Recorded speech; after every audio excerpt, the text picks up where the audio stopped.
Conférence 15. Le secret de la naissance. Point. Lorsque les êtres humains disent qu'une grande injustice réside dans la répartition des naissances, alors ils ne savent pas ce qu'ils font ainsi. L'un affirme avec opiniâtreté, s'il y a une justice, comment peut-on admettre qu'un enfant naisse avec la tare d'une maladie héréditaire? Comment cet enfant innocent peut-il supporter le poids du péché de ses parents? L'autre dit, un enfant naît dans la richesse, l'autre dans la plus amère pauvreté et la misère. Dans ce cas, aucune foi en la justice ne peut advenir. Ou encore, admettons qu'une punition doive échoir aux parents, alors il n'est pas juste que celle-ci se manifeste par la maladie et la mort d'un enfant. En ce cas, l'enfant doit donc souffrir malgré son innocence.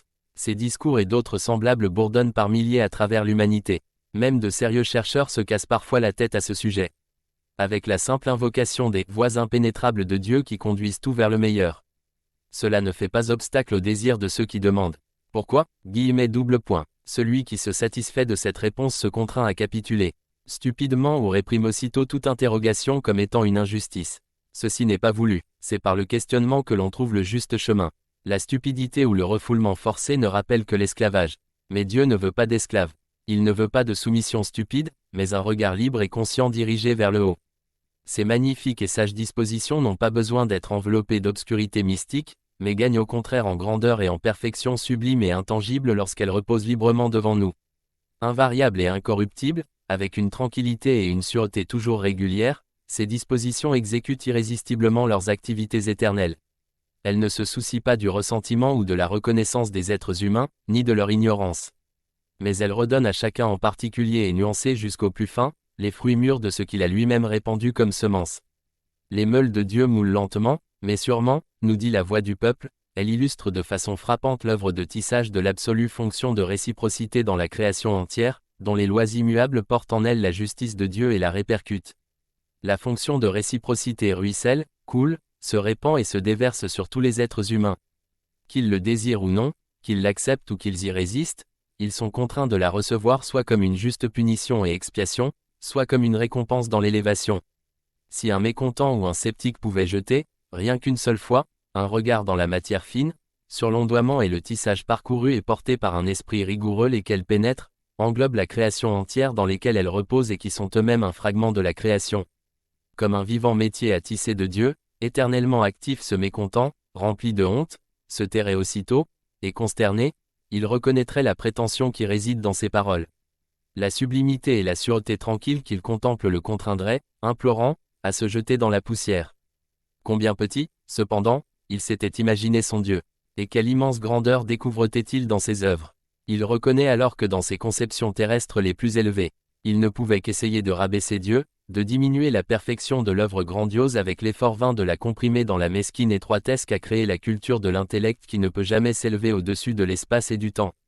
L'être humain ne doit pas oublier qu'il se trouve dans l'œuvre de Dieu, qu'il est lui-même un fragment de cette œuvre et demeure ainsi inconditionnellement soumis aux lois de cette œuvre. Mais l'œuvre englobe non seulement les choses visibles aux yeux terrestres, mais aussi le monde de matière fine qui porte en lui la plus grande partie de la véritable existence humaine et de la véritable activité humaine. Les vies terrestres du moment n'en sont que de petites parties, mais elles sont toujours de grands tournants. La naissance terrestre ne forme toujours que le commencement d'une séquence spéciale dans l'existence entière d'un être humain, mais absolument pas son début. Lorsque l'être humain, en tant que tel, commence son parcours dans la création, il est libre, sans fils du destin, qui se prolonge ensuite dans le monde de matière fine, et qui deviennent en chemin toujours plus fort par la force d'attraction du genre semblable, se croisent avec d'autres fils, s'entrelacent, se renforcent en chemin et rétroagissent sur leur auteur avec lequel ils demeurent liés, entraînant ainsi avec eux le destin ou karma. Alors, les répercussions des fils refluant simultanément les uns dans les autres se mêlent, ce par quoi les couleurs précisément marquées à l'origine reçoivent d'autres nuances et apportent de nouvelles images réunies, voir la conférence 6. Le destin. Les fils forment le chemin des rétroactivités aussi longtemps que leur auteur leur offre un point d'appui de même genre dans son être intérieur, si donc cette voie n'est pas entretenue en parfait état, faute de point d'appui, les fils ne peuvent plus se maintenir, ni s'accrocher et, peu importe qu'il s'agisse de bien ou de mal, se dessèchent et se détachent de lui. Par l'acte de volonté au moment de la décision en vue d'une action, chaque fil de destin est formé dans la matière fine. Il s'étire mais demeure malgré cela ancré à son auteur et forme ainsi le surchemin vers des genres semblables, renforçant ceux-ci, mais recevant simultanément aussi de nouveau, de ceux-ci, une force qui parcourt à rebours le chemin vers le point de départ du fil. Dans ce processus repose, tel que promis, l'aide pour ceux qui s'efforcent vers le bien, mais aussi la circonstance qui fait que le mal doit continuellement engendrer le mal. Les effets rétroactifs de ces fils en train de courir, auxquels il s'en noue quotidiennement de nouveau, apportent alors à chaque être humain, le destin qu'il s'est forgé lui-même et auquel il est soumis. Tout arbitraire est ici exclu, donc aussi toute injustice. Le karma que l'être humain porte avec lui et qui apparaît comme une prédestination unilatérale n'est en réalité que la conséquence inconditionnelle de son passé, pour autant que celle-ci ne se soit pas encore dénouée par la fonction de réciprocité. Le début réel de l'être humain est toujours bon, et pour beaucoup, aussi la fin, à l'exception de ceux qui se perdent eux-mêmes par leurs propres décisions en tendant d'emblée de même la main au mal qui les attire alors complètement dans la perdition. Les vicissitudes se situent toujours dans l'intervalle, durant le temps du devenir et de la maturation intérieure. L'être humain forme donc lui-même constamment sa vie future. Il en fournit les fils et détermine ainsi la couleur et le modèle du vêtement que le métier de Dieu tisse pour lui dans la loi de l'effet de réciprocité.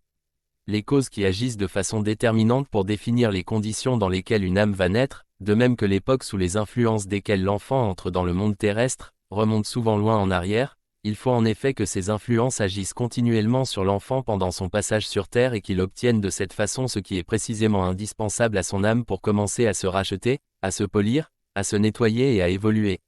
Cela ne se produit pas de façon impartiale, uniquement pour l'enfant, les fils se tissent auto-activement de sorte que sur Terre aussi il existe une fonction de réciprocité. Les parents donnent à l'enfant précisément ce dont il a besoin pour la poursuite de son évolution. L'enfant fait de même envers ses parents, que ce soit en bien ou en mal. En effet, pour la poursuite de l'évolution et pour l'essor, il faut naturellement que la libération d'un mal soit vécue jusqu'à épuisement, afin qu'il soit reconnu et rejeté comme tel.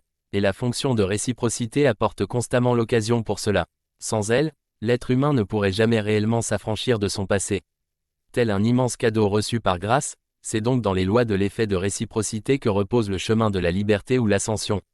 On ne saurait en aucune façon parler de châtiment. Châtiment est une expression fausse, puisqu'en effet c'est précisément ici que réside l'amour le plus puissant. La main tendue du Créateur pour le pardon et la libération. La venue terrestre de l'être humain se compose de la procréation, de l'incarnation et de la naissance. L'incarnation est l'entrée véritable de l'être humain dans l'existence terrestre. Voir la conférence 7, la création de l'être humain. Les fils qui coagissent à la détermination d'une incarnation sont donc au nombre de milliers. Mais, dans ces événements de la création, c'est toujours une justice nuancée jusqu'au plus fin qui se répercute et qui pousse tous les participants à la progression. De ce fait, la naissance d'un enfant devient encore beaucoup plus sacrée, importante et précieuse que cela n'est généralement admis. Lors de son entrée dans le monde terrestre, arrive simultanément à l'enfant, aux parents et même aussi à d'éventuels frères et sœurs, ainsi qu'à d'autres êtres humains entrant en contact avec lui, une nouvelle grâce spéciale du Créateur. D'une quelconque manière, ils reçoivent tous l'occasion de progresser. Par des soins devenus indispensables à un enfant malade, par de graves soucis ou des chagrins, il peut être donné l'occasion d'un gain spirituel aux parents, soit sous forme d'un remède agissant droit au but, soit à titre de rachat d'une faute ancienne, soit peut-être même en expiation anticipée d'un karma menaçant. Car il arrive très souvent que par le bon vouloir déjà en éveil, qu'un être humain, en raison du bon vouloir qu'il aura dégagé par anticipation dans les soins et les sacrifices librement prodigués au cours de la maladie d'un tiers ou de son propre enfant, soit par grâce libéré à l'avance de sa propre grave maladie qui devait le frapper comme karma d'après la loi de l'effet de réciprocité. Un rachat réel ne peut s'effectuer qu'avec une intuition profondément ressentie, qu'en une expérience pleinement vécue. Par les soins donnés avec amour, l'expérience vécue est souvent encore plus grande que lors d'une maladie personnelle. Elle est plus profonde dans l'angoisse, dans la douleur pendant la maladie de l'enfant ou de quelqu'un d'autre que l'on considère réellement comme un proche qui nous est cher. De même, plus profonde est aussi la joie lors de sa guérison. À elle seule, cette forte expérience vécue imprime solidement ses empreintes dans l'intuition, dans l'être humain spirituel, elle le transforme et, grâce à cette transformation, coupe les fils du destin qui l'auraient encore frappé. Par cette coupure ou ce détachement, les fils se rétractent rapidement comme un caoutchouc tendu vers le côté opposé, vers les centrales de matière fine de genre semblable, par la force d'attraction desquelles ils sont désormais unilatéralement attirés. Ainsi, tout effet ultérieur sur l'être humain transformé est donc exclu, puisque le chemin de liaison manque pour cela. Des milliers de rachats prennent cette forme, par exemple lorsqu'un être humain se charge volontairement et volontiers d'un devoir quelconque envers autrui par amour ou de l'amour résultant de la compassion, qui lui est apparentée. Jésus en a fourni les meilleurs exemples dans ses paraboles. Dans le Sermon sur la montagne et dans tous ses autres discours, il a attiré l'attention sur les bons résultats de ce genre d'acte. Il a toujours parlé du prochain, et a montré ainsi le meilleur chemin pour le rachat du karma et pour l'ascension sous sa forme la plus simple et la plus conforme à la vie. Aime ton prochain comme toi-même, exhortait-il, il donna ainsi la clé du portail pour toute ascension. Il n'est pas obligatoire qu'il s'agisse toujours de maladie. Avec les soins indispensables qu'ils requièrent et l'éducation qu'ils nécessitent, les enfants offrent de la manière la plus naturelle de nombreuses occasions qui recèlent en elles tout ce qui peut, de façon générale, entrer en considération pour un rachat. Et c'est pourquoi les enfants apportent la bénédiction, peu importe les conditions de leur naissance et de leur développement. Ce qui vaut pour les parents vaut aussi pour les frères et sœurs et pour tous ceux qui entrent en contact avec les enfants. Grâce aux nouveaux habitants de la Terre, eux aussi ont des occasions de gagner quelque chose lorsqu'ils font des efforts, ne serait-ce qu'en se débarrassant de leurs défauts ou autre chose semblable. Du fait de la patience dont ils font preuve et dans l'aide des plus variés qu'ils prodiguent avec sollicitude. Mais l'enfant lui-même n'en est pas moins aidé. Par la naissance, chacun est placé devant la possibilité de parcourir un puissant bout de chemin vers le haut. Si cela ne se produit pas, l'intéressé est en lui-même fautif. C'est qu'il ne l'a pas voulu. C'est pourquoi chaque naissance est à considérer comme un cadeau bienveillant de Dieu, cadeau qui survient de manière égale dans sa répartition. Et la bénédiction n'en est pas moins grande pour celui qui n'a pas lui-même d'enfant et qui accueille un enfant étranger chez lui, au contraire, du fait de l'acte d'adoption, la bénédiction est encore plus grande si celle-ci se fait pour l'amour de l'enfant et non pour une satisfaction personnelle. En coopération avec la fonction de réciprocité, la force d'attraction du genre spirituel semblable joue un rôle prépondérant lors d'une incarnation. En réalité, les particularités qui sont considérées comme héréditaires ne sont pas héritées, mais doivent au contraire être attribuées exclusivement à cette force d'attraction. Il n'y a là rien de spirituellement hérité de la mère ou du père puisque, comme eux, l'enfant est un être humain distinct, un être humain qui porte cependant en lui des affinités semblables par lesquelles il s'est senti attiré. Toutefois, lors d'une incarnation, ce n'est pas seulement cette force d'attraction du genre semblable qui agit de façon déterminante, mais s'expriment encore aussi d'autres fils de destin en activité auxquels l'âme en train de s'incarner est liée et qui sont peut-être, d'une manière quelconque, rattachée à un membre de la famille dans laquelle elle est conduite. Tout cela agit de concert, attire et provoque finalement l'incarnation. Il en est tout autrement lorsqu'une âme prend sur elle une mission pour aider des êtres humains terrestres déterminés ou pour coopérer à une œuvre d'assistance à l'humanité entière.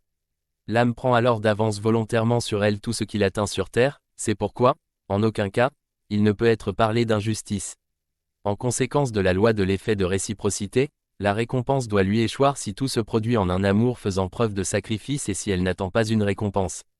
Dans les familles où il existe des maladies héréditaires s'incarnent des âmes qui, du fait de la fonction de réciprocité, ont besoin de ces maladies pour leur rachat, leur purification ou leur progression. Les fils conduisant et maintenant l'âme n'admettent absolument pas d'incarnation erronée. Donc injuste, ils excluent toute erreur à ce sujet.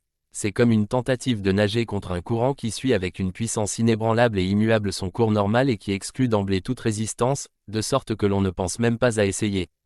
Par une exacte observance des particularités, ou qualités, de l'âme, les fils conduisant à une incarnation ne dispensent que bénédiction. De même, tout est pris en considération lors d'incarnations volontaires au cours desquelles les maladies sont délibérément acceptées pour atteindre un but déterminé.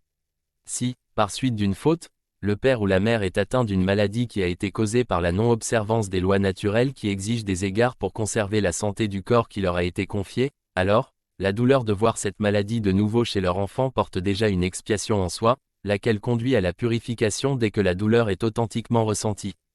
Donnez ici des exemples précis à peu de raison d'être, car chaque naissance particulière produirait une image nouvelle, différente des autres, et grâce aux fines nuances et aux mélanges provoqués par les fonctions de réciprocité, chaque cas semblable se manifesterait sous forme de milliers de variations. Prenons un exemple bien simple, une mère aime son fils de telle sorte que par tous les moyens elle l'empêche de la quitter pour se marier. Elle l'enchaîne constamment à elle. Cet amour est faux, purement égoïste, égocentrique, même si selon son opinion elle offre tout à son fils pour lui rendre la vie terrestre aussi belle que possible. Par son amour égoïste, elle est intervenue à tort dans la vie de son fils. Le véritable amour ne pense jamais à lui-même, mais toujours uniquement au bénéfice de l'être aimé et agit en conséquence, même si cela entraîne son propre renoncement. L'heure de la mère arrive où elle est rappelée. Le fils se trouve maintenant seul. Pour lui, il est maintenant trop tard pour retrouver l'élan joyeux de la jeunesse qui lui permettrait l'accomplissement de ses propres désirs. Malgré tout, il en résultera pour lui encore un gain, car par le renoncement que lui a imposé sa mère, il a dénoué quelque chose que ce soit un dénouement en rapport avec une situation semblable au cours de son existence antérieure, dénouement au moyen duquel il a simultanément évité l'isolement intérieur qui aurait dû l'atteindre dans un mariage ou que ce soit un dénouement dans n'importe quoi d'autre, il n'y a là que profit pour lui. Mais la mère a emporté son amour égoïste avec elle dans l'au-delà. La force d'attraction du genre semblable spirituel l'attire donc irrésistiblement vers des êtres humains qui, sur Terre, possèdent les mêmes caractéristiques puisque c'est dans leur proximité qu'elle trouve la possibilité de ressentir avec eux, dans leur vie intuitive, une petite partie de sa propre passion lorsque ceux-ci manifestent leur amour égoïste envers les autres. En conséquence, elle demeure par cela liée à la Terre. Lorsqu'une procréation a lieu parmi ces êtres humains dans la proximité desquels elle se trouve constamment, elle parvient à s'incarner à cause du lien de l'enchaînement spirituel qui les unit mutuellement. Alors, la page se tourne.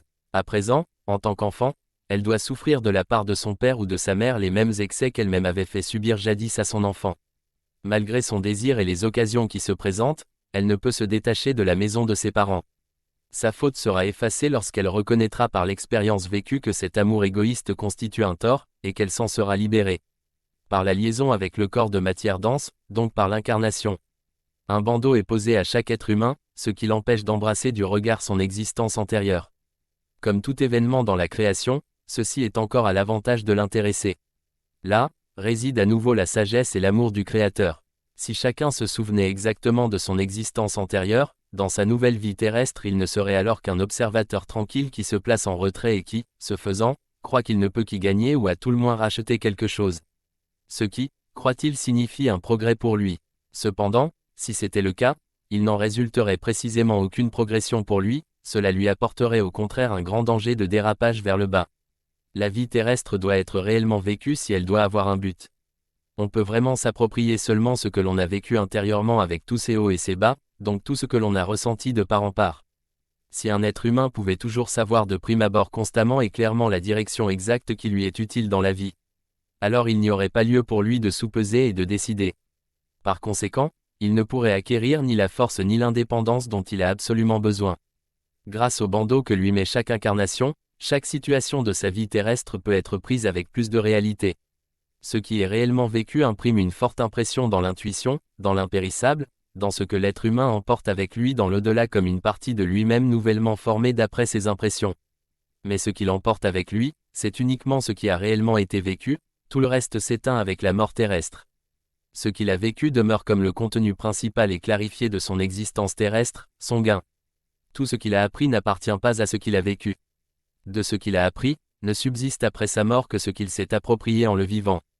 Tout le fatras de ce qu'il a appris en dehors de cela et pour lequel tant d'êtres humains sacrifient leur existence terrestre entière, demeure en arrière comme de la balle. C'est pourquoi, chaque instant de la vie ne peut jamais être suffisamment pris au sérieux, car des pensées, des paroles et des actions, doit jaillir la chaleur des forces vitales qui ne doivent pas sombrer au rang des habitudes vides. Par suite du bandeau préalablement posé lors de l'incarnation, l'enfant nouveau-né nous apparaît comme parfaitement ignorant et c'est pourquoi, de façon erronée, il est aussi considéré comme innocent. Mais il apporte souvent avec lui un puissant et énorme karma, lequel lui offre des occasions de dénouer dans l'expérience vécue, et jusqu'à épuisement, les chemins erronés antérieurs.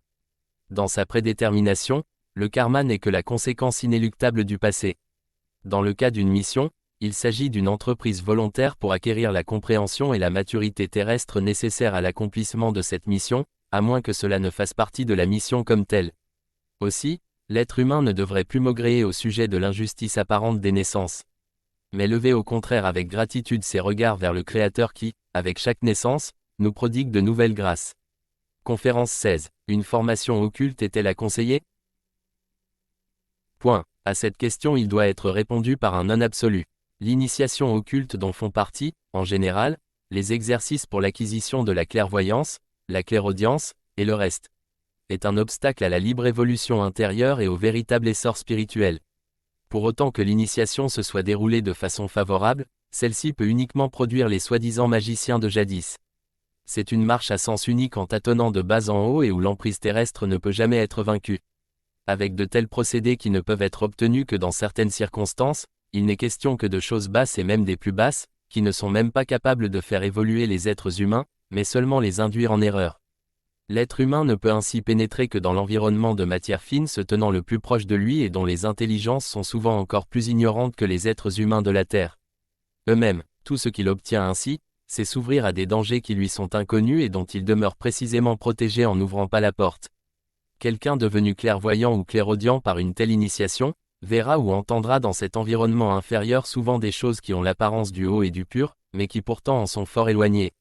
À cela s'ajoute encore l'imagination personnelle encore plus surexcitée par les exercices, et qui produit également un entourage que l'élève voit et entend alors effectivement. D'où surgit la confusion. Ainsi, un être humain qui se tient à la suite d'un entraînement artificiel sur un terrain peu solide, ne peut pas distinguer, ne peut pas non plus, même avec la meilleure volonté, tracer la limite bien nettement arrêtée entre la vérité et l'illusion des influences inférieures qui lui sont absolument nuisibles, auxquelles il s'est lui-même volontairement ouvert à grand-peine, et auxquelles il ne peut opposer une force plus élevée. Ainsi devient-il bientôt une épave sans gouvernail sur une mer inconnue et un danger pour tous ceux qui peuvent se trouver sur sa route. C'est exactement pareil lorsqu'un être humain ne sait pas nager. Dans une barque, il est parfaitement capable de circuler en toute sécurité à travers l'élément qui ne lui est pas familier. Pour la vie terrestre, c'est tout à fait comparable. Mais, pendant le trajet, s'il vient à retirer une planche de la barque qui le protège, alors il fait un trou dans son abri par lequel l'eau pénètre, le prive de sa protection et l'engloutit. Cet être humain ne sachant pas nager n'est donc qu'une victime de l'élément qu'il ignore. Tel est le processus de l'initiation occulte. Par elle, l'être humain retire une planche de son bateau protecteur, mais il n'apprend pas à nager. Il existe cependant aussi des nageurs qui se disent des maîtres. Les nageurs en ce domaine sont ceux qui portent déjà en eux cette prédisposition et qui ont acquis un peu la main par quelques entraînements afin de la mettre en valeur, tout en cherchant aussi à l'élargir toujours plus. En de tels cas, on voit s'établir l'union entre une disposition plus ou moins achevée à un entraînement artificiel, et pourtant, même chez le meilleur nageur, des limites assez étroites sont constamment placées. Se risque-t-il trop loin, alors ses forces s'épuisent et il est finalement tout aussi perdu que celui qui ne nage pas, si le secours n'arrive pas. Un tel secours ne peut cependant venir dans le monde de matière fine que des hauteurs lumineuses, donc du pur spirituel. En outre, ce secours ne peut atteindre celui qui se trouve en danger, que s'il a atteint un degré déterminé de pureté au cours de son évolution animique, grâce auquel il peut se relier pour former un point d'appui. Et une telle pureté ne peut s'atteindre par les expériences d'un entraînement occulte, elle ne peut venir que par l'élévation de l'authentique morale intérieure, en un constant regard vers la pureté de la lumière. Un être humain qui a suivi ce chemin grâce auquel, avec le temps, il est arrivé à un certain degré de pureté intérieure qui se reflète naturellement ensuite dans ses pensées, ses paroles et ses œuvres, obtient ainsi peu à peu la liaison avec les hauteurs plus pures et, de là, reçoit aussi une force accrue par la fonction de réciprocité. Il possède ainsi une liaison qui le soutient à travers tous les degrés intermédiaires et dans laquelle il peut se tenir. Il ne sera alors pas long à obtenir sans effort personnel tout ce que les nageurs s'efforçaient en vain d'atteindre. Mais avec la sollicitude et la prudence qui reposent dans les lois rigoureuses de l'effet de réciprocité, il reçoit toujours dans la mesure exacte où il est capable de fournir une force opposée d'égale force, grâce à laquelle tout danger peut d'emblée être écarté. Finalement, la barrière séparatrice qui est à comparer avec les planches d'un canot, devient de plus en plus mince et finit par tomber complètement. Mais alors, il se sentira dans le monde de matière fine aussi à son aise que le poisson dans l'eau et gagnera les hauteurs lumineuses. C'est le seul chemin juste. Tout ce qui est anticipé du fait d'un entraînement artificiel est faux. Ce n'est que pour le poisson que l'eau n'est réellement pas dangereuse parce qu'il est dans son élément pour lequel il est doué d'un équipement spécial que même le nageur le plus entraîné ne pourra jamais s'approprier. Un être humain entreprend-il une initiation, il le fait alors toujours à la suite d'une décision volontaire aux conséquences desquelles il est soumis. C'est pourquoi il ne peut pas non plus espérer que des secours arrivent. Il avait disposé au préalable de sa libre volonté de décision. Mais celui qui incite les autres à de telles initiations, si bien qu'ils deviennent alors exposés à des dangers de toutes sortes, doit, du fait de sa culpabilité, prendre sur lui une grande part des conséquences subies par chacun d'entre eux individuellement. Irrévocablement, après son décès terrestre, il doit descendre vers ceux qui l'ont précédé et qui ont succombé au danger, et jusqu'à celui qui a sombré le plus profondément. Lui-même ne pourra remonter qu'après avoir aidé chacun d'eux à remonter, qu'après avoir effacé le chemin erroné et rattrapé tout ce qui a été négligé. Pour lui, c'est la compensation à accomplir dans la fonction de réciprocité et, simultanément, le chemin de la grâce pour réparer le tort commis et pour reprendre l'ascension. Si un tel être humain n'a pas seulement agi par la parole, mais aussi par les écrits, alors cela l'atteindra encore plus durement parce que ces écrits continuent de provoquer le malheur, même après son décès terrestre. Il doit alors attendre dans le monde de matière fine jusqu'à ce que plus un seul de ceux qui se laissèrent induire en erreur par ces écrits trépasse et auxquels il doit alors porter secours. Des siècles peuvent s'écouler ainsi. Cela ne veut pas dire pour autant qu'au cours de la vie terrestre le domaine du monde de matière fine doive demeurer vierge et inexploité. À l'heure juste, il sera toujours donné à des êtres intérieurement mûrs de se sentir chez eux dans ce qui, pour d'autres, recèle des dangers. Ils pourront contempler la vérité et la transmettre. Mais ils reconnaîtront aussi aisément les dangers qui menacent ceux qui, par une initiation occulte, veulent s'introduire de façon irrégulière dans les bas-fonds d'un pays qui leur est inconnu. Ils ne donneront jamais la main à des initiations occultes. Bonjour à tous et merci d'avoir suivi la présente vidéo. Et je tiens à vous notifier que mon objectif ici, ce n'est pas de vous habituer à écouter l'audiobook à travers la voix synthétique, mais il me fallait vous donner un aperçu assez rapide du contenu de l'œuvre, ainsi que celui de mon œuvre. Je n'ai pas encore le temps de me concentrer pour faire l'audiobook moi-même. Je n'en ai même pas les aptitudes, en tout cas pas encore. Et donc, j'utilise la voix synthétique pour un peu accélérer.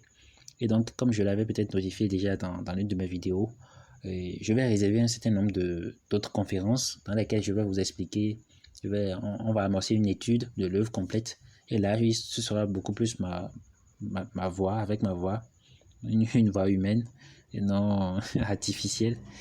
Et donc, mais pour l'instant, on va continuer. Bon, il reste encore une série de 40 vidéos pour couvrir l'ensemble des conférences. Et donc, les prochaines conférences sont intitulées respectivement la conférence numéro 17 qui est intitulée Spiritisme et la conférence 18 qui est intitulée Lié à la Terre. Et je vous dis